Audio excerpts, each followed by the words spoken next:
Hello everyone. Today I'll be talking about one of the models that I developed as a part of the camp, and also this is something I also teach in the simulation course in the industrial engineering program, or this is one of the examples that I give. And this is just a basic model that I'll be asking you to develop as a part of the camp assignments. And by the way, if you left click and move your mouse, this is the view that you'll see. And if you right click and move your mouse, you'll get to see this type of 3D setting environment changes. As you can see, you can take a look at from this perspective, or you could make the change by right clicking and making the mouse move. Now there are certain characteristics and there are certain items, resources that you'll be using. These are the things that you read as a part of the camp participation. Now we have source, queue, processor, sink, combiner, and so on and so forth. So as a part of this, it's as simple as bringing this down, dragging, left click on source and drag it down here and just move it. And if you press Ctrl Z, as you can see, it does undo what you just did. So as a part of the camp, the way it works in simulation in industrial engineering applications is that we get to place source and sink. So source is the one that actually brings in the items that you like to process. Whatever we do, for example in a manufacturing setting, this could be a metal sheet that comes in, and it could be in rolls, it could be boxes of items that you like to be processed, and somehow make some changes throughout this production line or process that you'll be making this raw material go through. So source is something that you order from, and it comes in bulks, or it comes in boxes, or it's in bulk form, and so on and so forth. So for example, if you double click on source, you'll see that source, there's an arrival style, inter-arrival time. This means the arrival time between the two items that are coming in here. And flow item class is sphere. In this setting, you can choose palette, so some items come in palette. It could be a person, if it is, for example, a grocery store, or it could be something else. There are so many of them here that you can choose from, but here we choose sphere as one of them. So inter-arrival time is something that I'm not really going to get into the details of, because this is more statistics based. There's a distribution called exponential distribution. You could make this, you could choose this as a constant. If you click on this drag down, you could do values by case, or you could do by percentage. You could choose its distribution. Now the way it works is, with this setting you collect data, and as a result of that data you actually arrange this part in industrial engineering applications, which is something we can't really get into because we don't have such data, or we don't have such information. Therefore we can't really get into the details of that. So for now I'm just going to assume, let's say, normal distribution with all these components. I had exponential distribution instead of normal distribution, but suppose this is what we are going to choose for now. And we may have to change this depending on the conditions. But this requires data collection to be able to reflect reality in life, depending on what we are dealing with. So that's one of the things that I cannot really teach as a part of this camp, because it's not really applicable in the setting. But I'm going to show you how it works with simulation overall, for you to be able to visualize this purpose of simulation. Now, here, as you can see, I'm going to go back to the source. Under general, here I'm going to pull it up. There is no input port because this is the source where the items come from. Let's say a wholesaler. that we have. There's no central port because there's nothing that actually links this to the conveyor that we have here, but the output port is conveyor 2. So this is the way to link conveyor here, this conveyor, with this source in this setting. That's how it works. So as a part of this is how we can manage all these aspects that we have here. And you can see some of the other details in here. You get to see the name, you get to see the ports, you see the 3D shape. If you click on this, you won't see the shape anymore if you like to make it invisible. And you have the scale content, and you have other things. You can even change this image by loading another image of the right kind, which I'm not going to get into details because that's more detailed than what I can explain here. So moving forward, here we have a conveyor. Again, you can drag this down. Here we have a conveyor, and there are different types of conveyors. You can drag it down, and you can link. If you go to general, as you can see, input port is source 10. So this is the one that we have as the input. So whatever comes in goes to the conveyor. There's no central port, and the output port is actually directly either to sync processor 4, either here or here. So if items can be processed here, those items coming in, then they can go through this processor, or they could go directly to the next conveyor to be processed in this processor. And we set it up in this fashion because the items coming in might be too much. Therefore, they could be processed in this machine. If they cannot be processed in this machine, they could move on to the next conveyor, which is right here, which is another conveyor, and be processed here. And these three processors are identical. For example, it could be punching a hole on a metal sheet. That could be the process that is done, or it could be some sort of finishing touch on the item that is coming in, adding something or taking out something from the item. That could be the process. And then all these items could be going through these processors. And as a result of this, when we link this conveyor, the items coming in would be going through here. And if they are not processed here, they'll move on to the next conveyor.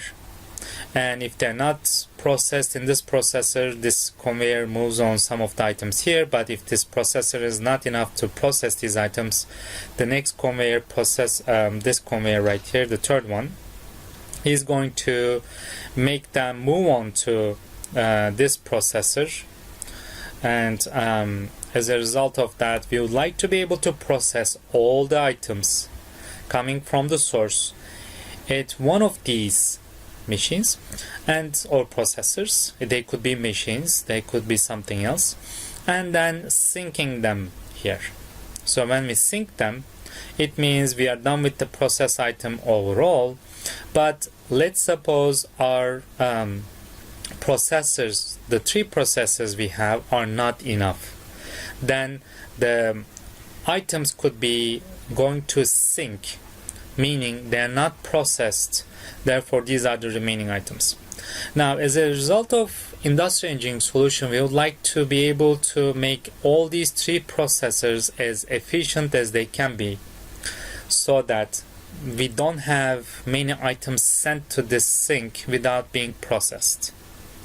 Because we would like to take advantage of all these three processors, and if we don't have any items being processed here, it might have to go back and go through these again, which is not ideal because it's going to require more time and more energy to be spent on that. Now, I'm going to close up this conveyor. Actually, let's take a look at the conveyor properties.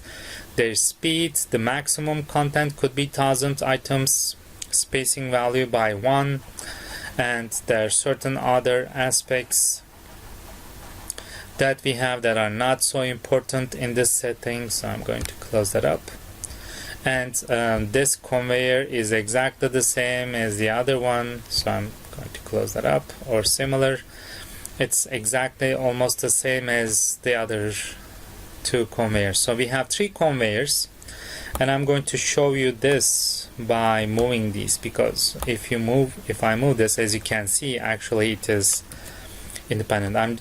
If I want this to go back to its place, just to show you where it is different, it's a separate one than from the other two, I can take it here. If I press Ctrl Z, it goes back to its place, as you can see. Now if I take it here, as you can see, all these 3 conveyors are independent. Ctrl Z, but I get to link them. For instance, conveyor 12 that appears to be here, if you go to general, input port is conveyor 2, which is this one.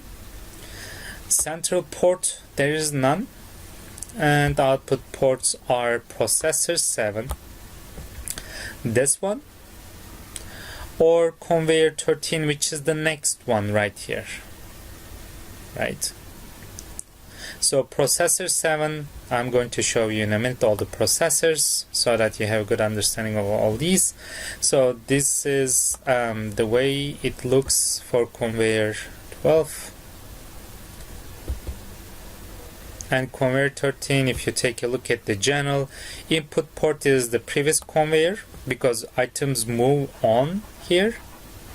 And then we don't have any central port, and output ports are again either this processor 8, or sync 3, which is the place where all the items sync as a result of this. So this is how items are connected with each other on the conveyor. For example, I'm going to run this now for you to see. All these are coming in. As you can see, some of them go in, some of them move forward, and some of them go in, some of them move forward, and then the remaining ones at the final stage go here, but some of them may not be able to keep up with this. The processors may not be able to keep up with the items coming in, therefore they might go to the sink automatically, right? So this is how it works, and we would like this system to be as sufficient, as good as it can be, so that all these spheres are being processed in here and then sent to sync, the corresponding sinks here for each processor, and I'm going to show that in a minute how it works. So I'm going to stop it for now, reset it, and move on to the processors, which are the next ones. So processor for the first one that we have right here in yellow box, exponential distribution. Again, I'm not going to spend too much time on that, but exponential distribution with all these 3 numbers. Setup time 0. There is no prior time spent to prepare this machine or processor. We don't have any breakdowns, which means the machine is not breaking down at any time, or the processor itself. Flow is taking from the conveyor that is first available. That's the rule that we set up. We don't have any triggers. We don't have any labels. These are more details on how it works with the simulation. But as you can see, the input port is conveyor 2, which is the first conveyor that we have actually. So the input port for this processor is this conveyor. We don't have any central port. Output port is sync 5, because if an item is processed, it has to be synced. It shouldn't go back to the production line. That's what it is, or the item flow here. So that's how it works. So this exact system appears for the for this processor and this sync. These two are connected with each other, and this processor and this sync. This is a manufacturing setting where we actually process spheres coming in 3 processors, and after these spheres are processed, they go to these final destinations where they'll be maybe shipped to the customer, or they could be shipped to somewhere else within the same manufacturing location. And so I'm going to move on here. Now we have almost exactly the same as this. One thing you could do is you can click on this, you can press Ctrl C and then click on Ctrl V, which is going to actually copy and paste this processor, which would be this one. And you can do it again for this processor with all these same qualities. So it will be duplicating this machine with the same qualities that you already have in here. And then as you know, the sync right here, the very last one, is the one that actually has input port conveyor 13, which is right here.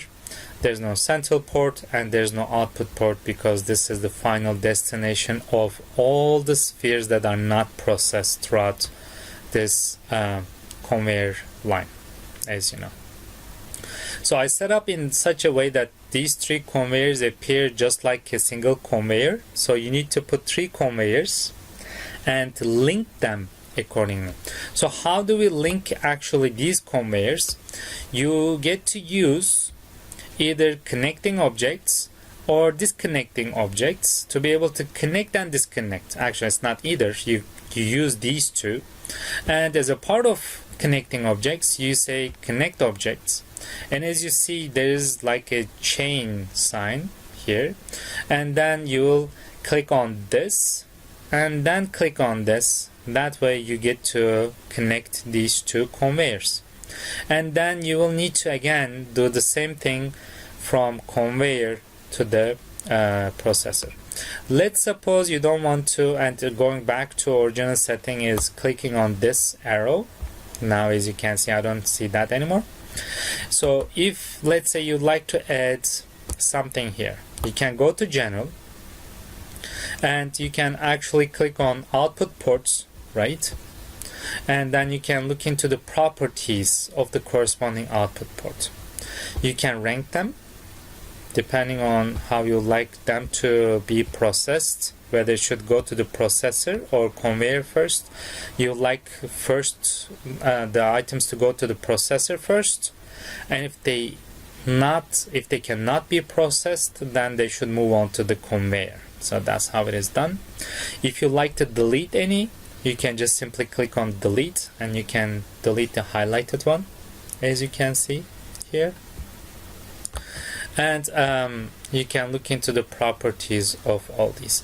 So every time when you connect objects, let's say I want to connect this conveyor to this sink, which will be meaningless, but let's suppose I would like to do that. So I connect object, I connect left click here and then left click here. As you can see, now these 2 items are connected because there's an arrow that is connected here. Now if you take a look at, I'm going to click on this arrow again and go back here and double click and go to general. I'm going to look at output ports. As you can see now, sync 5 is an output port for this conveyor. Now if you click on this sync 5 and delete it, as you can see, that link just disappeared. So this is how you can do it. Or you could use this disconnect objects, and you can left click. Again, you can do this. You can left click on this and then left click on that and disconnect objects if you like to. But it's really easy to add as long as you have a meaningful flow of items, something that actually makes sense in terms of all these items connected and disconnected, then the item flow would be very nice. So let's say I would like to run this. Now as you can see, it is running. And you can increase the speed here or decrease the speed if you like to see the flow slowly. If you increase the speed, now one thing you could observe is that runtime. If this is in seconds or minutes, you can set it up for a certain period of time to be able to observe how much time or how many items are processed, let's say in a week or a month or a day. So you can set up the runtime accordingly and make sure that you stop at that runtime. So that's something that could be done depending on the interest that you have to be able to run it. But another thing you could do is, let's say you would like to see, suppose I just needed to run it for 646 seconds. Now, if I double click on Sync 3, I won't be able to see any information here regarding to the items processed, because it is under the statistics tab where we get to see reports and statistics. So there is all kinds of things here for what you like to see. It could be the content minimum spent, and you can see, you can move. For example, I would like to move this to the other side, and then I would like to see just the output itself. I'm going to send the rest of them to the other side, so I'm going to click on content and click on this arrow. So let's suppose I would like to just see the output. If I click on generate report, it's going to open up Excel,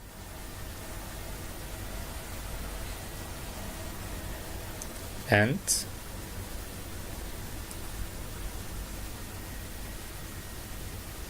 it's going to show us in a minute output. So as you know, it's about 646 seconds, let's say. It could be in minutes depending on what you do. And the output from all these components we have are listed here. So the items that actually are in here. In the source, we have about 589 items came in, and conveyor 12 had 226 of them processed, and processor 4 had 358 of them processed. And you can take a look at all these. Sync wouldn't have any output because sync is actually syncing all the items. Therefore, it won't have any output. We need to look into input of it. And same for the other syncs, as you can see. So this processor 8 had 28 items, and processor 7 had 166 items. So if you look at the capability of all these processors, processor 1 had 358, which worked more than the other two. Processor 7 had 166, and the last processor had 28 items. So if you go here, this processor had 358. Let's go back here. And the next one had 166, this one. And the following one had 28 items processed right here. So as a result of this report, we understand that we can actually have more input and make this environment, these two processes, work way better because they are underutilized. They are not working at full capacity. Therefore, we can improve this system by observing all this. So imagine in a factory setting or in a hospital or in another environment where you get to observe, collect data of this kind, and run the simulation and realize that actually the things that are in place are not working at full capacity. What would you do? You would like to improve it and you would like to make them work better, right? How can we do that? We can actually increase the amount of source items, increase the capacity of the items coming in. Therefore, we will have these two processes working more and reaching a better capacity of production. So this is something that we do in industrial engineering. As a result of simulation running, we get to see such things. And how do we do that in real life? Our students get to collect data in real life, or the managers of the companies that we are working with at Quinnipiac Industrial Engineering, and we actually get to enter these credentials as a distribution, because we get to see statistical distributions, and then set up the environment in such a fashion, run the environment, and see if it is actually reflecting the reality or not. That's one of the things that we need to do.